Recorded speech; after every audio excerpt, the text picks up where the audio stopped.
why the boots on the ground intel is priceless. Today we discuss.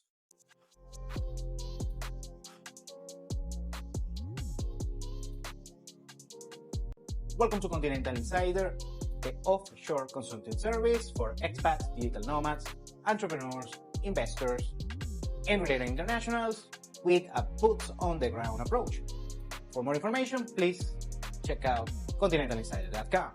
Today, I wanted to do a reflection regarding this business, this industry, for many things that I see from colleagues and people, let's say, affiliated regarding macroeconomics, regarding offshore issues, regarding, everything involved on this particular industry. And I want to start with this particular intel that I got from someone that is not, he doesn't speak about offshore affairs mostly. Is his particular platform is about finance and macroeconomics. Very good on that. So this particular gentleman that I respect a lot, very successful individual, he is an American, a US citizen, that he is a very successful one, by the way, and he's an overachiever, a self-made millionaire, and so on. Very, very good on him. I mean, I'm a big fan of this particular content creator.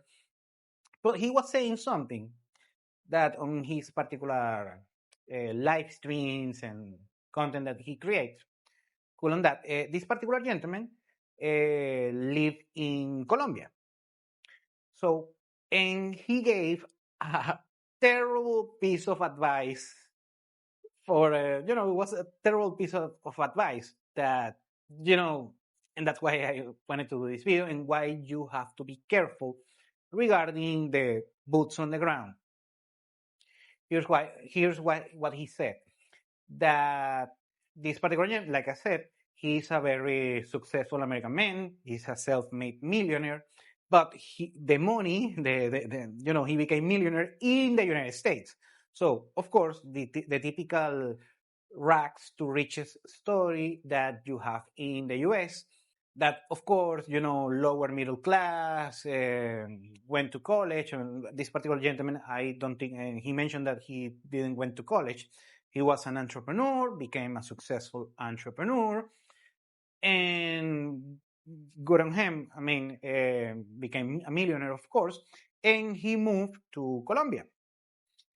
And he started talking about why you need confidence and why you need, I'm here in Colombia and I believe myself. For instance, I don't speak Spanish and I made this particular business and people in Colombia wanted to do business with me.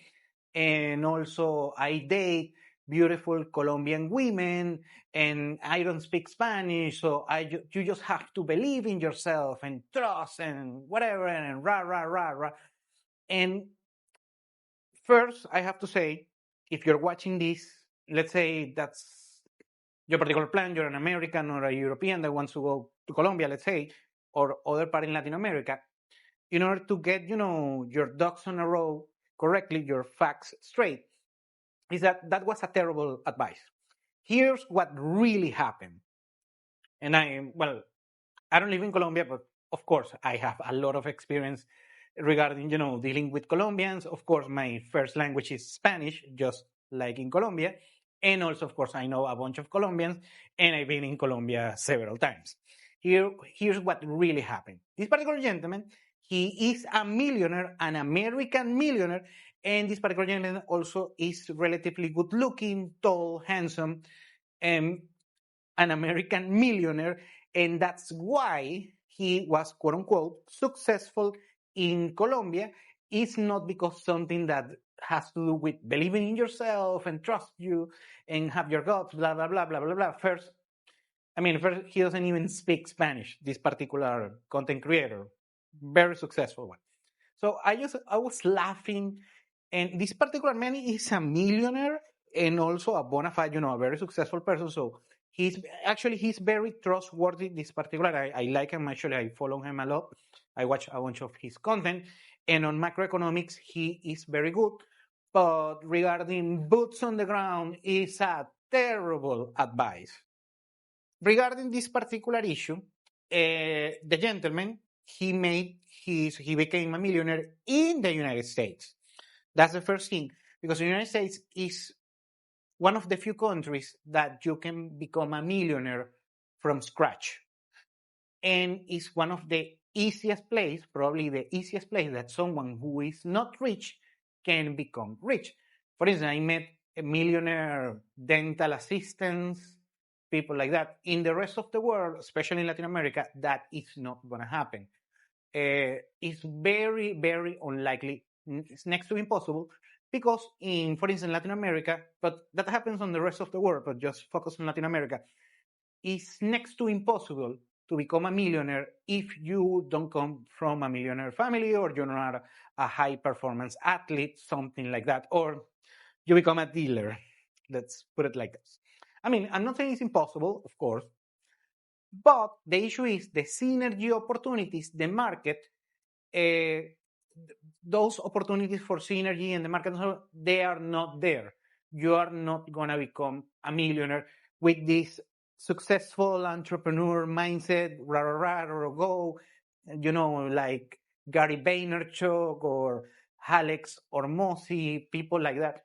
I mean, that advice, I'm talking, boots on the ground in Latin America, someone that comes from Latin America, that speaks the language, that knows the slang, knows the culture, knows the underbelly of these issues, that doesn't work.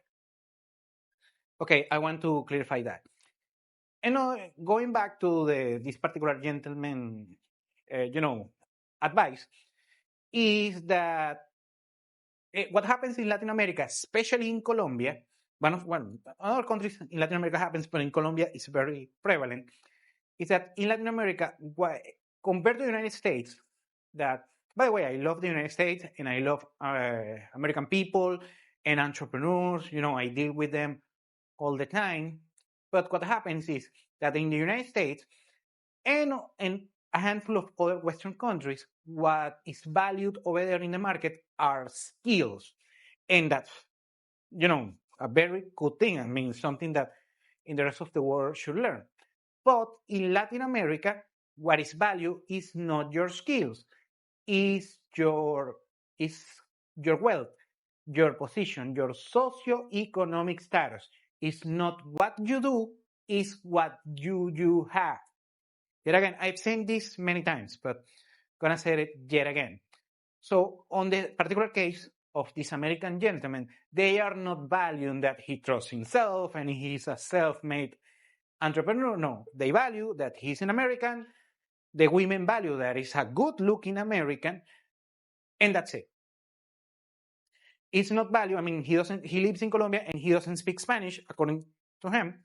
So that's why you have to be very careful with the boots on the ground intel that you get from many people, especially people that are not from that particular country, especially from the people that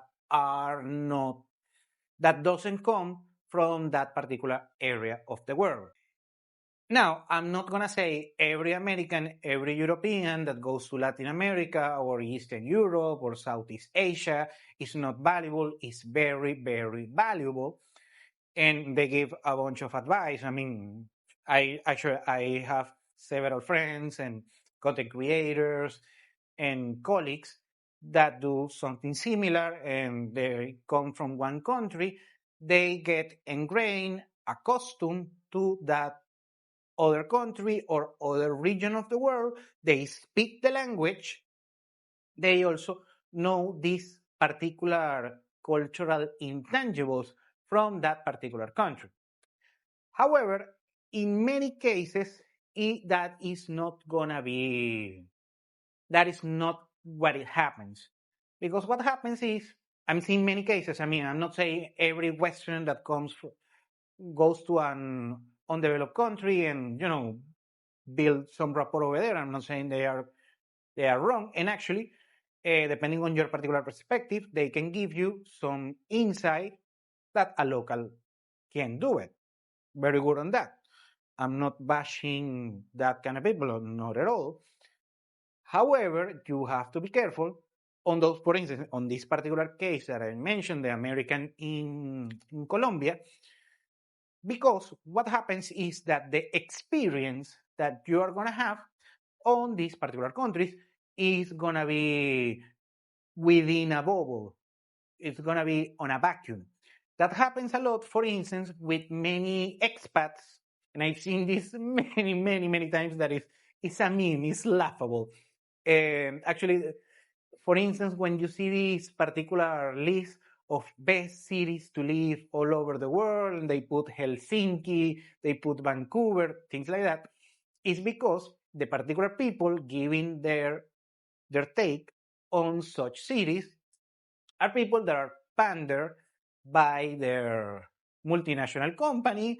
They live on a bubble within that country, on a fancy neighborhood, only mingle with another expat and so on. I'm not saying that's a bad thing, but that cuts you from valuable information and know-how on how the country works on the first place. Now, with this thing, I'm not saying that you have to go only with the thoughts and the opinion of someone local, because they also drop the ball as well, but on the reverse. For instance, let's talk about Colombia again. There are several people that I know from Colombia. Of course, they know very well their own country, even their own region in Colombia, but they don't know the rest of the world. So they think that the same mindset that a paisa of a Rolo has, they think that in the rest of the world is like that. And when it's not like that, is, these people are weird or something like that, or they don't speak well the other languages, English, French, Chinese. Well, I don't speak Chinese for that matter. But anyways, so it's very difficult to find people they have this very particular culture, knowledge, know-how, boots on the ground, that combines the recipient region, that is, let's say in this particular case, Colombia. I'm using Colombia just as an example, that know very well Colombia, but also know very well the area, for instance, Western Europe or Northern America or Southeast Asia or Australia or New Zealand. So it's very difficult on that regard. And now, someone who is very successful on the boots on the ground intelligence usually could be an expat, a foreigner, and also could be a local. Cool on that, could be on either way. But the main issue will be if that particular individual knows both cultures. And that is something that is very hard to find on both cases, both on the locals and both on the expats. Anyway, and lastly, let's end by my own experience. I have a lot of boots on the ground on several places in Latin America, but also I have a lot of boots on the ground in Western countries, in the US, Canada, the UK, Western Europe. So I have the rapport, the experience, and also I know a lot of people on such countries. At the same token, I know a lot of people on the countries, at least here in Latin America, and I have a lot boots on the ground. The old saying, experience has no substitute, and it's not going to be replaced by ChatGPT or OpenAI or Grok or things like that. I mean, I'm not saying I'm against AI, but for typical social and cultural things, I mean, this is something not like it can be replicated by AI or by someone who, for instance, an American that went to Mexico and is just visiting a resort, things like that. So you have to be careful on that regard. But when the rule of thumb that you should use is that good experience on a Western country and a good experience on the, let's say, undeveloped region, could be Latin America, Southeast Asia, and so on. Could be an expat, could be a local, but you need boots on the ground on both sides. Thank you for watching Continental Insider. Please like, share, and subscribe. follow us on social media, and if you want to work with us, continentalinsider.com. Thanks again, and have a nice day.